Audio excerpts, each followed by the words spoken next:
하나뿐인 내 편이라는 드라마가 있는데 요새 시청률이 고공행진을 하고 있습니다.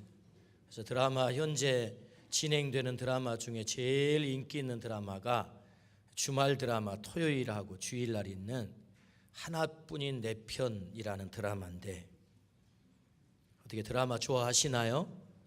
네, 그렇군요. 목사에게는 주일날 오후 시간이 제일 여유롭고 정말 프리한 시간입니다. 그래서 주일 밤이 되면 모든 사역을 마치고 들어가 가지고 아무 부담 없이 소파에 누워 가지고 하나뿐인 내 편을 저도 봅니다. 얼마나 즐거운지 오늘 밤에도 기대가 됩니다. 그런데 웬만하면 드라마들이 다 폭력적입니다. 또 거기 꼭 불륜이 들어간 불륜. 그래서 출생의 비밀 뭐 해가면서 근데 폭력도 없고 불륜도 없는데 드라마가 재밌어요. 그래서 그 드라마 내용에 보니까 그 치매를 앓는 어머니 때문에 일어나는 갈등, 또 젊은이들의 사랑 이야기, 또 가족 안에서 있을 법한 그 이야기들을 아주 재미있게 풀어내고 있습니다. 하나의 드라마가 만들어지기까지 배우들에게 각자의 역할이 주어지지요. 정말 얄미운 짓만 골라서 하는 둘째 며느리 다야가 있습니다. 그리고 어린 시절은 불우하게 자랐지만 성장을 했지만 절대적 필요한 존재가 된 큰 며느리, 또 보니까 세상 평판이 중요하고 자신의 안락한 삶이 정말 중요한 시어머니가 있고요, 또 철없이 허세에 사로잡혀서 그저 사기나 당하는 아주 골칫덩어리 친정엄마가 있습니다. 그러니까 각자 역할이 이렇게 다 달라요. 이 작가는 각자의 독특한 역할을 통해서 이렇게 재미있는 드라마를 엮어가고 있습니다. 저는 이 드라마를 보면서 생각했습니다. 하나님은 어떤 분이실까? 하나님은 작가와 같은 분이시다. 사실은 감독에 의해서 드라마가 만들어지지만 더 중요한 것은 작가입니다. 작가가 이렇게 하세요 하는 대로 감독은 그저 기술적인 부분 뭐 그렇게 만들어가는 뿐이죠. 정말로 이 드라마를 엮어가는 사람은 작가죠. 그래서 하나님은 마치 작가와 같다라는 생각을 해봅니다. 그래서 그 작가 되신 하나님께서 우리를 각자 이 역사 속에 다 배우로 캐스팅을 하신 거예요. 우리에게 각자 역할을 맡긴 거예요. 그래서 그 역할의 모습은 다 달라요. 근데 하나님이 우리에게 맡기신 아주 근본적인 역할은 너는 세상에 복이 되어야 되겠다. 이 역할을 우리 모두에게 맡겨주신 거예요. 작가 되신 그 하나님이 나를 창조하셔서 이 역사 속에 부르시고 네가 복이 되면 참 좋겠어 하고 하나님께서 이 역사의 드라마를 나를 통해서 엮어가기를 원하신다는 거죠. 그래서 우리에게 맡긴 역할이 뭐예요? 너 복이 돼야 되겠다 이거란 말이죠. 성경은 위대한 인물들이 많이 등장을 합니다. 그 위대한 인물들을 한마디로 개념 정의를 하면 그들이 다 복이 된 사람들이에요. 하나님의 복은 복이 된 사람을 통해서 흘러옵니다. 하나님의 복이 다이렉트로 직접 오기도 하지만 사실은 복이 된 사람을 통해서 하나님은 그 복을 흘려보내고 있다. 그것이 성경이 우리에게 가르쳐주는 말씀이지. 우리의 영원한 모델 되신 예수 그리스도가 누구예요? 복이에요. 그래서 예수 그리스도를 통해서 온 인류가 복을 받아요. 복 되신 예수 그리스도를 통해서 그 복이 나에게 흘러온단 말이죠. 하나님은 그래서 우리가 정말로 복이 되기를 원하시는 것입니다. 그러므로 우리 모두가 하나님이 기대하시는 그 복이 되기를 주의 이름으로 축원합니다. 하나님은 아브라함에게 너는 복이 될지라 라고 비전을 주셨어요. 너는 복이 되라. 이건 하나님의 어마어마한 비전이에요. 그 비전이 아브라함 당대에도 이루어지지만 사실은 그 후손들을 통해서 이루어집니다. 더 정확하게 말하면은 아브라함에게 허락하신 그 비전이 그의 증손자 요셉에게서 꽃이 피는 거예요. 요셉에게서. 요셉은 할아버지 아브라함에게 약속하신 대로 그대로 복이 되어서 요셉이 복을 받습니다. 요셉만 복 받는 것으로 끝나지 않아요. 7년 동안 기근으로 다 죽어갈 이집트에 복이 됩니다. 이집트 백성을 살려내잖아요. 어디 그뿐입니까? 주변 나라를 다 건집니다. 그리고 아브라함의 그 손자였던 야곱 12지파 이스라엘 민족을 건지는 사람이 누굽니까? 요셉입니다. 요셉. 요셉이 복이 되어서 그 백성을 살려내는 일을 하죠. 우리를 향한 하나님의 소망이 있다면 우리가 복이 되는 것입니다. 이건 하나님의 비전이에요. 지난주 제가 말씀을 통해서 우리에게는 하나님이 기대하시는 외적 비전과 내적 비전이 있다. 그 외적 비전이란 우리의 능력 여하에 따라서 대단히 제약을 많이 갖는 것이다. 그러나 내적 비전, 하나님이 우리에게 허락하신 그 내적 비전 우리 모두가 이룰 수 있다. 그의 과거가 어떠하든지 그의 능력이 어떠하든지 아무 관계없이 우리는 그 내적 비전을 이룰 수 있는 자들이다. 그 내적 비전이 뭐예요? 하나님의 복이 되는 것입니다. 할렐루야. 우리의 각각의 지위는 다 달라요. 세상의 역할도 다 달라요. 그러나 하나님이 나를 향한 이 내적 비전, 너는 복이 되라, 이 복을 우리는 다 이룰 수 있는 것입니다. 이 하나님의 내적 비전. 그래서 하나님은 나 때문에 우리의 가정이 살아나기를 원하고, 나 때문에 우리의 자녀들이 살아나기를 원하고, 나 때문에 우리의 일터가 살아나기를 원하고. 좀 아멘 좀 합시다. 우리의 교회가 살아나기를 원하고, 우리의 지역 광주 땅이 살아나기를 원하고, 이 조국 땅이 살아나기를 원하는 줄로 믿습니다. 이것이 하나님이 우리를 향한 비전이란 말이죠. 네가 복이 되면 좋겠어. 요셉이 복이 됐습니다. 그래서 정말로 그렇게 쓰임을 받습니다. 그렇다면 여러분, 모든 사람이 복이 됩니까? 그렇지 않습니다. 복이 되기 위해서는 반드시 전제 조건이 있다. 그게 뭡니까? 영적 부흥을 경험하고서야 복이 되는 것입니다. 영적 부흥이 일어나지 않으면 사실은 복이 될 수가 없어요. 그렇다면 여러분, 어떻게 우리가 복이 되기 위해서 영적 부흥을 경험할 수 있을까요? 그것은 하나님이 일으키시는 영적 부흥의 파도에 승선해야 돼요.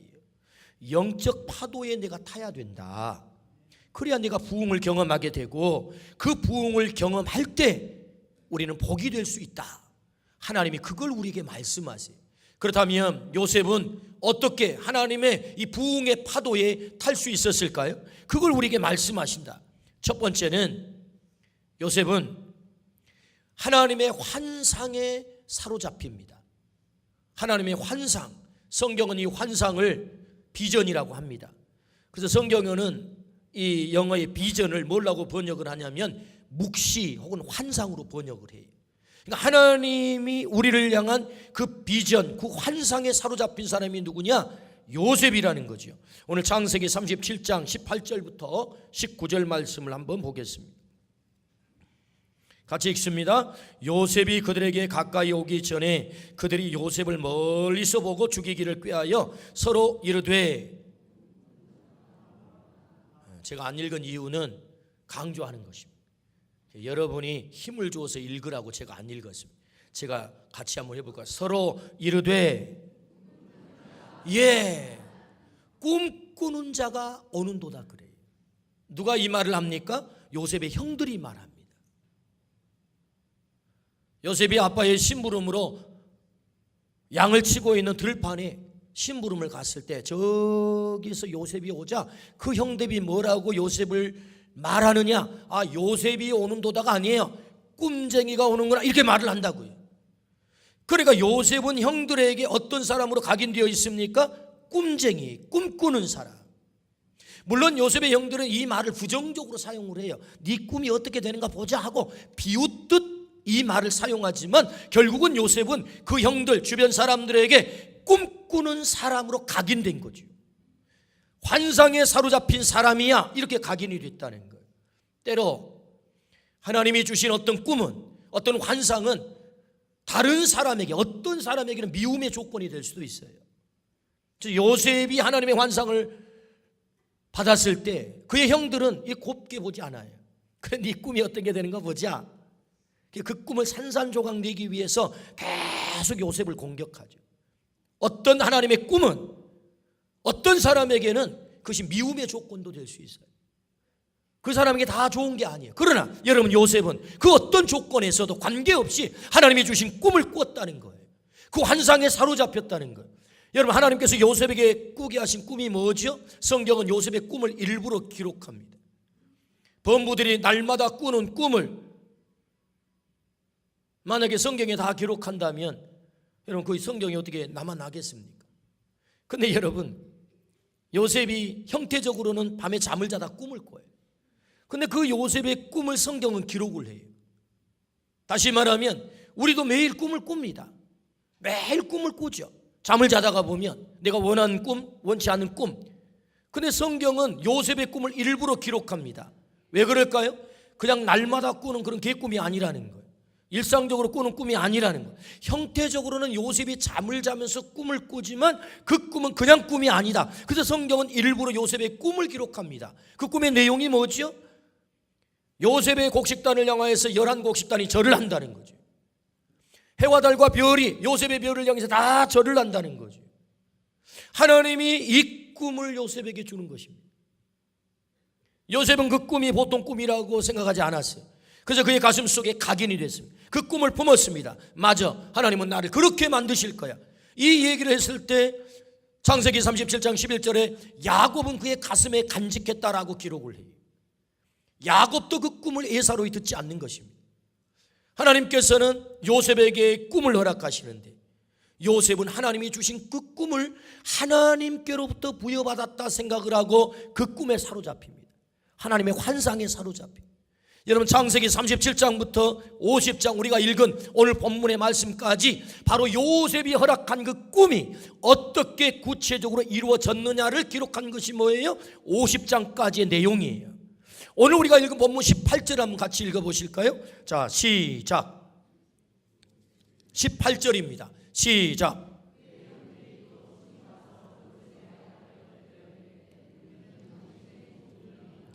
자, 그의 형들이 요셉 앞에 전부 엎드립니다.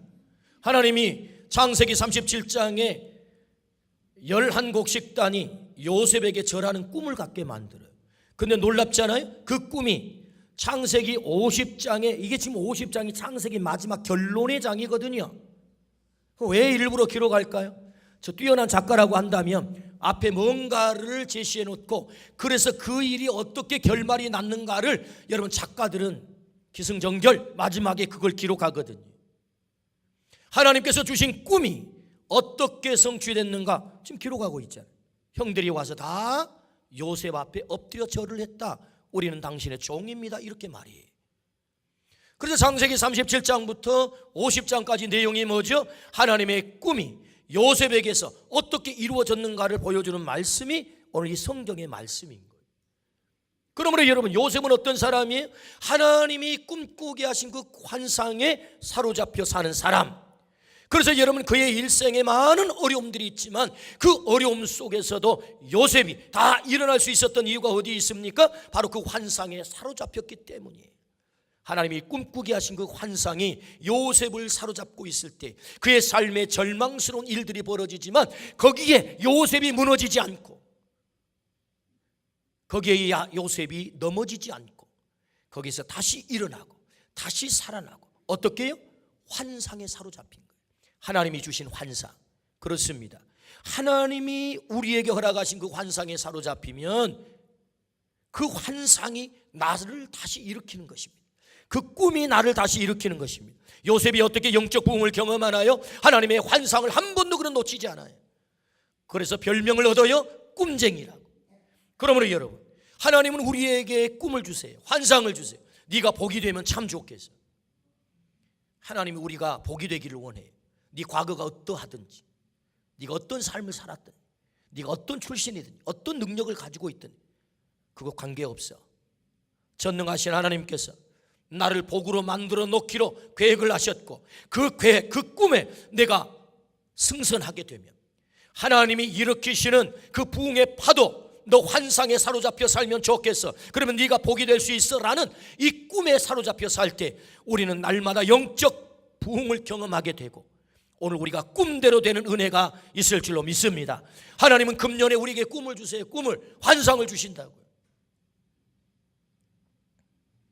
바울이 하나님의 환상에 사로잡혔습니다. 그의 인생을 들여다보면 그는 지쳐 넘어질 수밖에 없는 삶이 너무너무 많이 펼쳐집니다. 그는 여러분 17,000km 지구의 반을 걸어서 복음을 전하러 다닙니다. 하나님의 환상에 사로잡혔다는 거지요. 여러분, 바울 사도가 부름을 받을 때 하나님이 바울 사도에게 뭐라고 말씀하세요? 너는 이방의 빛이 될 거야. 할렐루야. 이게 바울에게 꿈꾸신 하나님의 환상이었어요. 바울은 이 말씀을 한순간도 잊어버리지 않습니다. 맞아, 나는 이방의 빛으로 살아야 돼. 그래서 여러분, 그는 걸어서 17,000km를 걸어다니며, 누가 환영합니까? 환영하지 않습니다. 가는 곳마다 돌에 얻어맞습니다. 39대의 매를 5번씩이나 맞습니다. 돌에 맞아가지고 저 죽었네, 가서 버려, 이렇게 합니다. 동족들로부터 배신을 당합니다. 굶습니다. 바다에서, 강에서, 그 숱한 위험 속에서도 그가 결코 지치지 않습니다. 왜요? 하나님의 환상에 사로잡힌 거예요. 하나님이 나를 이방의 빛으로 삼기를 원하셔. 그러므로 여러분, 결국 이 하나님의 환상에 사로잡힌 바울 사도가 그 역경과 환난을 당해도 지치지 않고 오히려 그 역경 속에서도 더 영적 부흥을 경험하게 되고 마침내는 로마를 정복한 줄로 믿습니다. 할렐루야. 그렇습니다. 하나님은 환상에 사로잡힐 때 하나님께서 우리에게 영적 파도를 일으키셔요. 어떻게? 첫 번째는 환상을 갖게 만든다. 그 환상에 사로잡히게 될 때 우리의 가슴이 뜨거워진단 말이죠. 우리가 영적 부흥을 경험하게 된단 말이죠. 저는 지난 주간에 정말 감동의 한 주간이었습니다. 그것은 2010년도 우리 교회의 12,110 비전을 하나님께서 우리 교회에 허락하셨어요. 어마어마한 비전입니다. 1만 명의 성도와 2,000명의 헌신된 사역자와 100명의 선교사 파송과 10개 교회를 세우는 이 비전을 우리에게 허락하셨어요. 이 비전을 점령했을 때만 해도 야, 이게 과연 가능할까? 그런 생각들을 할 수 있을 만큼의 그런 비전입니다. 그런데 여러분, 이 마지막 10개의 교회를 세우는 이 비전, 지난 주간에 한 권사님께서 제 방을 찾아오셨어요. 그리고는 봉투를 하나 내밀면서, 목사님, 하나님께서 제 가슴을 뜨겁게 하시고 그래서 하나님께서 10번째 교회를 헌신하라는 마음을 주셔서 제가 10번째 교회를 세우는 헌금을 가지고 왔습니다. 할렐루야. 우리 아멘 합시다. 아멘. 이 비전을 천명했을 때 여러분, 누구에게도 당신이 그걸 하시오 라고 말한 적이 없어요. 하나님이 우리에게 이 비전을 주십니다. 이 환상을 주십니다. 우리 교회를 통해서 잃어버린 영혼을 건지기를 원하십니다. 그래서 하나님은 교회를 세우기를 원하십니다 라고 비전을 천명했을 뿐이에요. 그런데 놀랍잖아요. 2015년 태국 치앙마이의 제1호 50주년 기념 주빌리 센터를 세우게 하셨어요. 그 교회가 세워지기까지 들어갔던 재정은 약 1억 원에 가깝습니다. 오래전에 미국의 침례교회 목사님들이, 선교사들이 저 태국 치앙마이 마약으로 중독되어 죽어가는 그 영혼들을 살리겠다고 와서 선교센터를 세운 거예요. 80년대가 되어서 그들이 철수를 했습니다. 그런데 그 땅에 백성들이 힘이 없어요. 때문에 선교센터를 그들의 힘으로 유지할 수가 없었어요. 그래서 방치가 됐어요. 다 허물어 갑니다. 이 허물어져 가는 그 선교센터를 우리로 하여금 주목하게 한 것입니다. 하나님께서 우리의 가슴을 뜨겁게 하신 그 땅을 건지라고 하는 하나님의 거룩한 비전이 있었던 거지요. 그래서 우리는 그 땅을 주목하게 됐고 2015년에 그곳에 50주년 기념 선교센터를 우리 성도들이 온 마음으로, 기쁜 마음으로 헌신을 해서 선교센터가 세워지게 된 거예요. 그 이후에 불과 4년 동안에 제2호 필리핀의 이스틀벨부교회, 제3호 태국 땅의 방림 멍암교회, 제4호 사우스빌 필리핀의 사우스빌 교회, 제5호 방림 산 라파엘 교회, 제6호 태국의 방림 메토나이 교회, 제7호 방림 매흥끌랑 교회 태국에, 그리고 제8호 방림 MPMC 교회, 몬탈반시 어머니 교회를 역할을 할 MPMC 교회 현재 세워지고 있죠. 그리고 제9호를 헌신을 하게 하시고 제10호를 헌신하게 하십니다. 할렐루야. 비전을 점령했을 뿐이에요. 근데 그 비전 환상에 사로잡힌 성도들의 가슴이 뜨거워지기 시작한 것입니다. 하나님, 제가 그 교회를 세우면 좋겠어요. 여러분, 재정이 남아서가 아닙니다. 하나님께서 그 마음을 주신 거예요. 잃어버린 영혼을 건지라. 이렇게 해서 여러분 10개 교회가 세워지게 된 거예요. 이번에 17일 날 우리 20명의 선교사들이 단기 선교를 태국으로 출발하게 될 것입니다. 가서 우리는 3개의 교회를 헌당하게 될 거예요. 제3호 박림 멍암교회와 제6호 박림 메또나이 교회와 제7호 박림 매흥끌랑 교회를 헌당하게 될 것입니다. 이제 다 세워졌습니다. 아직 그 본당에 들어가서 그들이 예배를 드리지 않아요. 헌당 예배를 드려야 그들은 예배를 드린대. 하나님의 환상에 사로잡힐 때 하나님께서 그 가슴에 영적 부흥을 일으키는 것입니다. 할렐루야. 하나님께서 그 꿈을 이루어가게 하시는 것입니다. 그러므로 요셉이 어떻게 복이 되나요? 하나님의 환상에 사로잡혔다는 거죠. 그는 꿈쟁이로 살았다는 거예요. 하나님께서 우리에게 환상을 가지고 계세요. 우리에게 비전을 가지고 계세요. 이 환상에 사로잡히기를 주의 이름으로 축원합니다. 그 환상을 이루려고 하나님이 계획하셨어요. 그 환상에 여러분 우리가 승선하면 하나님이 일으키시는 영적 부흥의 파도에 승선할 때 하나님은 나를 통해서 이루시고 우리가 복이 된다. 할렐루야. 두 번째는요, 우리가 어떻게 하나님의 부흥의 파도에 탈 수 있습니까? 하나님은 이렇게 말씀하세요. 꼬람대오하라. 그렇게 말씀하세요. 꼬람대오하라. 자, 이 뜻은 잘 모르지만 옆에 앉아 계신 분들하고 우선 축복부터 한번 하고 이 뜻을 좀 우리가 들어보도록 합시다. 우리가 꼬람대오 합시다 하고 옆에 분하고 악수하면서 축복 한번 하시겠습니다.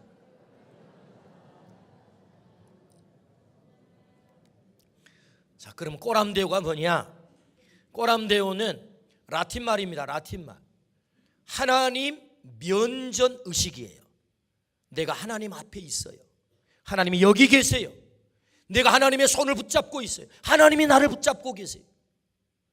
다른 말로 하면 임마누엘 의식입니다. 임마누엘.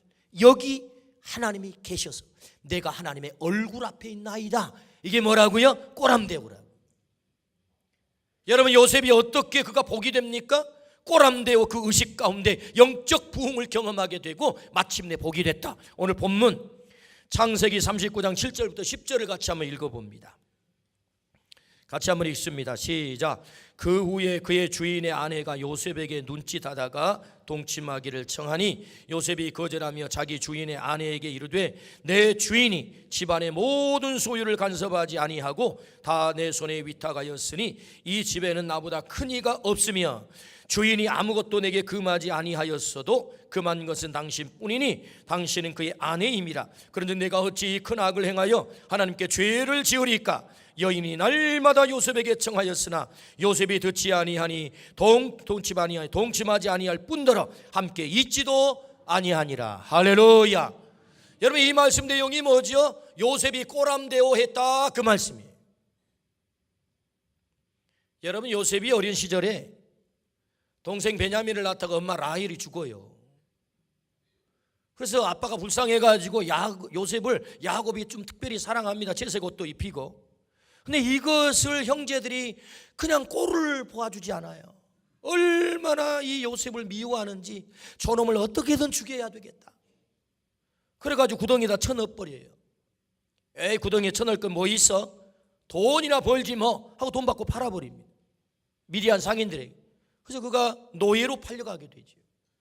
그러니 여러분, 17살에 팔린 그 요셉이 얼마나 사랑이 고팠겠어요. 이 사랑이 고픈 요셉에게 연정을 품은 여인께서 요셉씨 한 번만 같이 자줘요 하고 나오는데 이거 감당이 안 되는 치명적인 유혹인 것입니다. 이게 여러분 이런 유혹 앞에 안 넘어갈 남자들이 몇 명 될까요? 여러분 자기가 좋아서 찾아오는데 아무도 없다는데 둘만 방에 있다는데 요셉씨 하고 이게 오니까 이게 감당이 안 되는 치명적인 유혹이에요. 그런데 요셉이 어떻게 해요? 매일 그렇게 유혹하는 이 보디발의 아내의 유혹을 옷을 벗어 던지고 도망을 치며 하는 말이 뭐지요? 내가 어떻게 하나님 앞에 악을 범하리이까? 여기 하나님이 계십니다. 당신과 나 둘뿐이라고 당신은 생각할지 모르겠지만 여기 하나님이 계십니다. 내가 하나님의 손을 잡고 있습니다. 내가 하나님의 얼굴 앞에 있습니다. 그러니 내가 어떻게 악을 행할 수 있겠습니까? 이게 뭐라고요? 이게 꼬람대오라고. 결국은 요셉이 이 꼬람대오 이 의식으로 인하여서 여러분 승리한 줄로 믿습니다. 뭘 반짝 한 번 잘했다고 여러분 영적 부흥이 일어나는 거 아니에요. 물론 그럴 수 있어요. 한 번 반짝 어떤 사건을 통해서 내가 영적 부흥을 가졌어 라고 말할 수 있겠지만, 그러나 영적 부흥은 지속적인 것입니다. 우리는 이렇게 말할 때가 있죠. 옛날에 나 은혜 받을 때가 있었어. 나 옛날에 기도 이래 봐도 많이 했어. 근데 왕년에 나 은혜 많이 받았다니까. 왕년에 은혜 많이 받은 것하고 지금하고 무슨 관계 있습니까? 오늘 지금 여기서 은혜 받아야 될 줄로 믿습니다.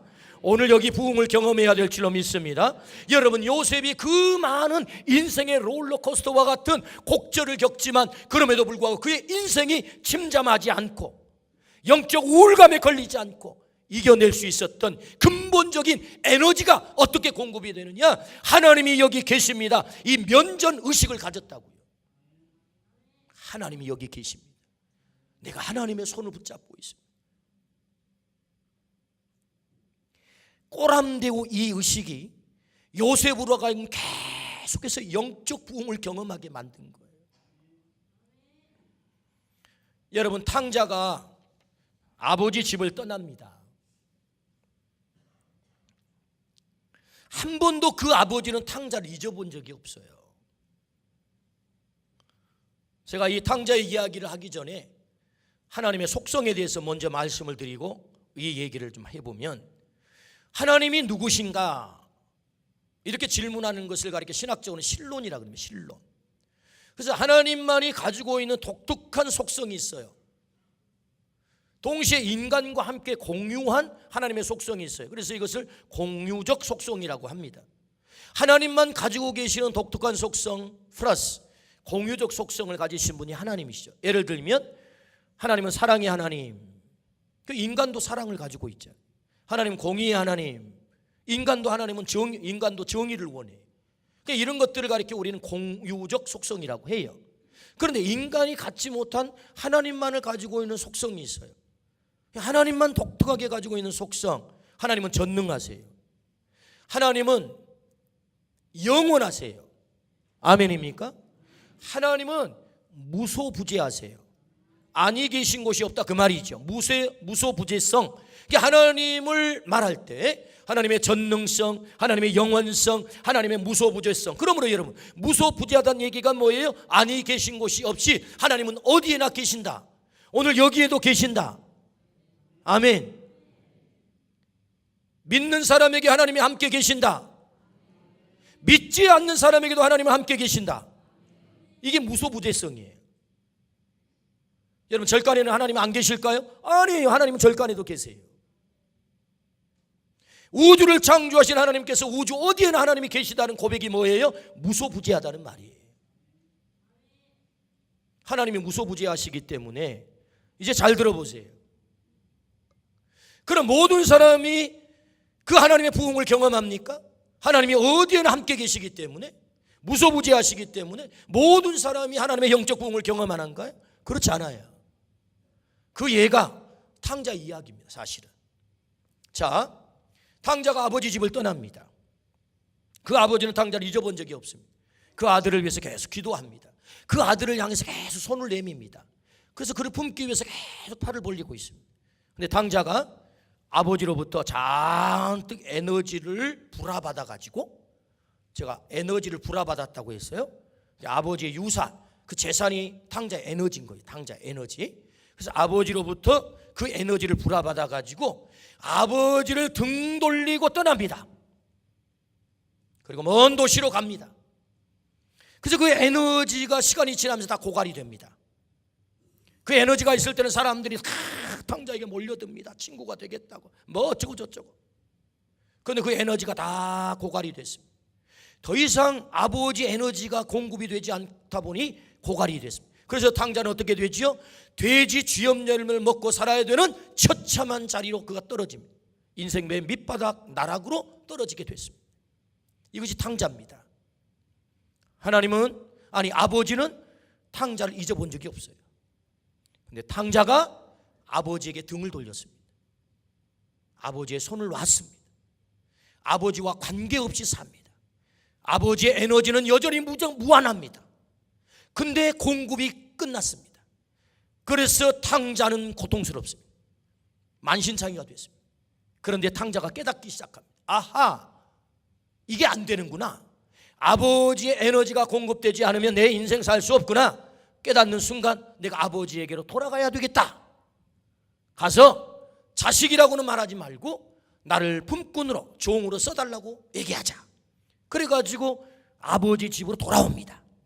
물론 그 발걸음은 너무너무 무겁습니다. 비쩍비쩍거리면서 겨우 아버지 집으로 돌아오는데 아버지는 이미 용서 다 해놓고 기다립니다. 달려나와 이 탕자를 끌어안습니다. 그리고 그에게 아들의 상징인 가락지를 끼웁니다. 옷을 입혀줍니다. 신발을 신겨줍니다. 잔치를 벌입니다. 아버지의 에너지가 다시 공급되기 시작합니다. 할렐루야. 탕자가 다시 회복이 됩니다. 아버지는 한 번도 잊어버린 적이 없습니다.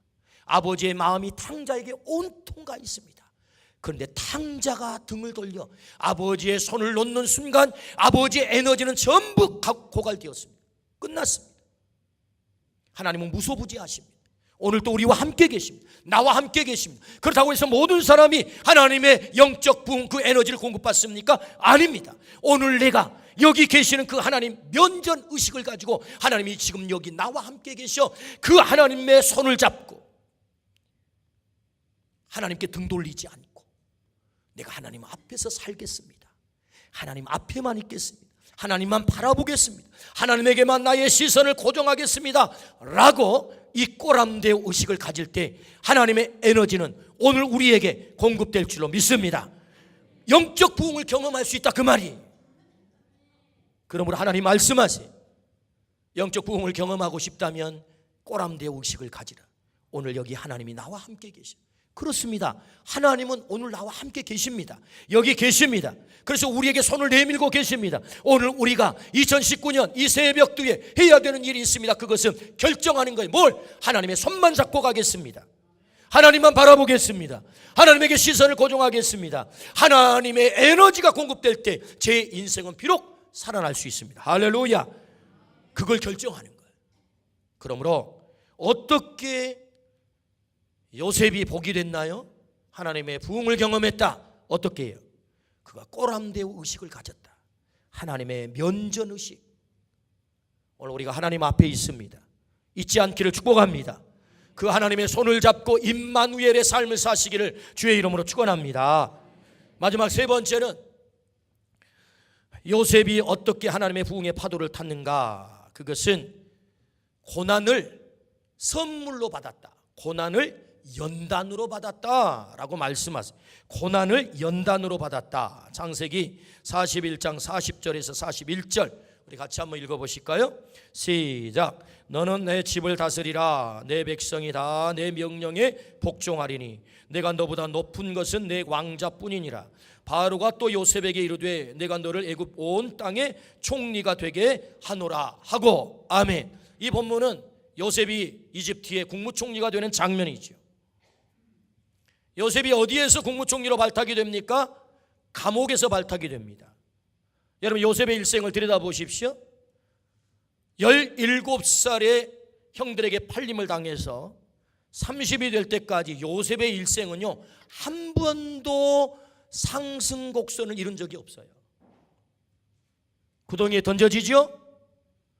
노예로 팔리죠. 노예로 살죠.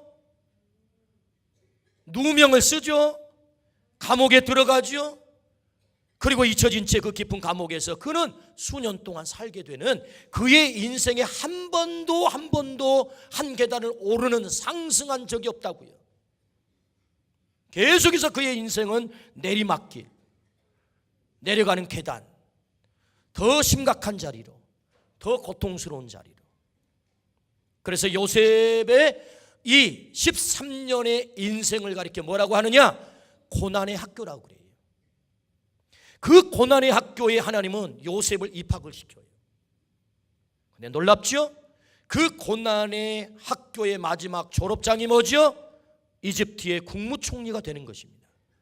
여러분 30 나이에 감옥에서 발탁이 되어가지고 그것도 노예로 팔려온 사람이 국무총리가 됐다. 지금까지 인류 역사상 이런 일은 없어요. 전무후무합니다. 요셉이 유일합니다. 어떻게 그 일이 가능했죠? 하나님께서 요셉을 고난의 학교에 입학을 시킨 거다. 때문에 요셉은 하나님의 환상에 사로잡혀 꼬람대어 의식을 가지고 살면서 고난이 찾아올 때마다 하나님이 나와 함께 계시는데 왜 이런 일이 있어요? 라고 원망 불평이 아니라 그 고난의 한복판 속에서도 최선을 다해요. 그 증거가 어디 있죠? 보디발의 집에 노예로 사는데 하는 짓거리를 보니까 보디발 주인이 이놈이 보통 놈이 아니에요. 노예로서 맡겨준 일에 대해서 최선을 다해요. 오호, 너 싹수가 있구나. 내 아내 빼고는 내 집안 일을 다 맡길 터이니 네가 총무해라. 아무나 총무합니까? 요셉에게 총무를 맡겼다는 얘기는 요셉이 그 고난의 자리에서도 최선을 다했다. 고난, 여러분 보디발의 집에서만 최선을 다합니까? 감옥에 갔더니 세상에 감옥에서도 최선을 다해요.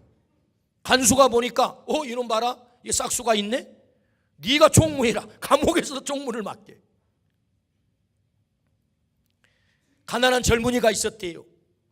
하루하루 먹고 사는 것조차도 해결이 안 되니까 안 되겠다. 머슴으로 가서, 저 부잣집 머슴으로 가서 그저 입이라도 한 입 해결해야 되겠다 생각을 하고 머슴으로 들어갔어요. 그래가지고 일을 하는데 이런 무슨 나이가 어리고 그러니까 무슨 큰 이렇게 무거운 일을 시키는 게 아니고 허드렛 일을 허드렛 일. 그 허드렛 일 가운데 제일 곤란한 일이 뭐냐? 주인의 요강을 비우는 거예요. 요강 비우는 일. 여러분 요강 비워 보셨어요? 예, 어렸을 때 시골에서 저도 요강을 사용한 적이 있습니다. 요강. 그래가지고 주인이 밤새 배설물들을 다 거기다가 요강에다 일을 보잖아요. 그러면 이 젊은 친구가 그 요강을 조심스럽게 들고 가가지고 그것을 뒷간에 가가지고 그 오줌통에다 다 비우고는 그놈을 냇가로 가지고 가가지고 요강에 녹그릇을 노수로 되어 있는 노수로 그래가지고 모래를 거기다 집어넣어가지고 흔들어가지고 손을 넣어가지고 지푸라기 같은 거 해가지고 반짝반짝 광을 내가지고 그래가지고 다 말려가지고 그 원래 위치에다가 다 아주 정성을 다해서 갖다 놓는 거예요. 그 주인이 이걸 가만히 보니까 그 요강 하나 치우는 것도 이게 보통 정성을 들이지 않는 거예요. 그리고는 요강을 그냥 닦기만 해요. 다 또 냄새를 맡아봐요. 다 냄새를 맡아가지고 그리고 근데 광이 반짝 매번 똑같이 최선을 다해서 그렇게 하는 거예요. 그래서 이놈은 그저 요강만 닦을 놈이 아니구나 생각을 하고 주인 아저씨가 너 학교 가야 되겠다. 이 공부를 시켜. 이 숭실 학교에 보냈어요. 이 젊은이를 숭실 학교. 그래가지고 계속해서 공부를 시켰어요. 주인이 돈을 대가지고 너는 그냥 요강만 닦을 인생이 아니야. 해가지고 공부를 계속 해가지고 이분이 이 민족의 위대한 인물이 되는데 그분이 누구냐? 고당 조만식 선생님이에요. 놀래지도 않아요. 아멘. 여러분 생각해 보십시오. 그거 최선을 다할 일입니까? 그거 요강 닦는 것을 가지고 뭘 최선을 다할 일이에요. 그런데 내게 맡겨진 그 작은 일 하나 최선을 다했다는 거예요. 요셉이 고난의 현장에 떨어졌어요. 그럼에도 불구하고 하나님이 그에게 꿈을 줬잖아요. 어떤 꿈? 너는 복이 될 거야. 요셉에게 모든 사람에게 너에게 절을 하는 꿈을 줬단 말이에요. 하나님이 이 꿈을 반드시 이루실 거예요. 나는 하나님 앞에 있어. 그러니 여러분 최선을 다하지 않게 돼 있어요. 어떤 일이 주어지든지 나는 최선을 다해야 돼. 할렐루야. 이게 예수 믿는 사람의 태도인 줄로 믿습니다. 그 일이 작은 일은 큰 일이든 관계없이 결국은 요셉은 여러분 최선을 다해서 그에게 고난이 더 깊어지면 깊어질수록 아하, 이 고난을 통해서 하나님은 나를 연단하시는구나 라고 깨닫고 그 자리에서 최선을 다하는 거예요. 고난을 연단으로 받은 거예요. 연단, 트레이닝. 하나님이 나를 훈련시키는구나. 그래서 결국은 이 고난을 선물처럼 연단으로 받아 결국은 그 감옥 학교에서, 그 고난의 학교에서 하나님이 합격! 너 그냥 감옥살이나 하다가 갈 인생 아니야. 너 생명 좀 살려볼래? 국무총리가 된 줄로 믿습니다. 아멘. 복이 됐다 그 말입니다. 성경은 이렇게 말씀하세요. 창세기 50장 20절 우리 같이 한번 읽어보시겠습니까? 시작. 당신들은 나를 헤아려 하였으나 하나님은 그것을 선으로 바꾸사 오늘과 같이 많은 백성의 생명을 구원하게 하시려 하였나니. 아멘. 아무리 고난이 와도 하나님은 이것을 선으로 바꿔버릴 거야. 지금 나를 고난의 자리에 떨어지게 했지만 하나님은 지금 선으로 바꾸게 가고 계셔. 할렐루야. 고난을 연단으로 받았다는 거지요. 시편 119편 67절입니다. 같이 읽습니다. 시작. 고난 당하기 전에는 내가 그릇 행하였다니 이제는 주의 말씀을 지키나이다. 시편 119편 71절 시작. 고난 당한 것이 내게 유익이라 이로 말미암아 내가 주의 율례들을 배우게 되었나이다. 로마서 5장 3절에서 4절. 다만 이뿐 아니라 우리가 환난 중에도 즐거워하나니 이는 환난은 인내를, 인내는 연단을, 연단은 소망을 이루는 줄 알미로라. 할렐루야. 여러분, 연단이 우리의 소망, 꿈을 이룬다고요. 요셉이 고난을 연단으로 받아들였어요. 부흥을 경험했어요. 결국 복이 된 것입니다. 그러므로 혹시 우리의 삶 속에 고난이 있다면 아하, 하나님이 내 인생을 부흥시키는 하나님의 뇌관이다. 뇌관. 고난은 뇌관이에요. 나를 폭발시키는, 부흥시키는 바로 그 뇌관이다. 그러므로 오늘 하나님께서 우리를 복이 되게 하세요. 너 복이 돼야 되겠어. 하나님의 환상이다. 여러분, 이 환상에 사로잡히기를 축복합니다. 어떻게 그러면 그 환상을 이룰 수 있다고요? 우리가 꼬람대오하라. 하나님 면전의식을 가져라. 뿐만 아니라 고난을 연단으로 받아 하나님이 내게 선물을 주셨구나. 그러므로 선으로 바꿔버리시는 그 하나님과 동행하심으로 금년 한 해 하나님의 영적 부흥을 경험하여 복이 되는 은혜가 있기를 축복합니다. 아멘. 기도하십시다.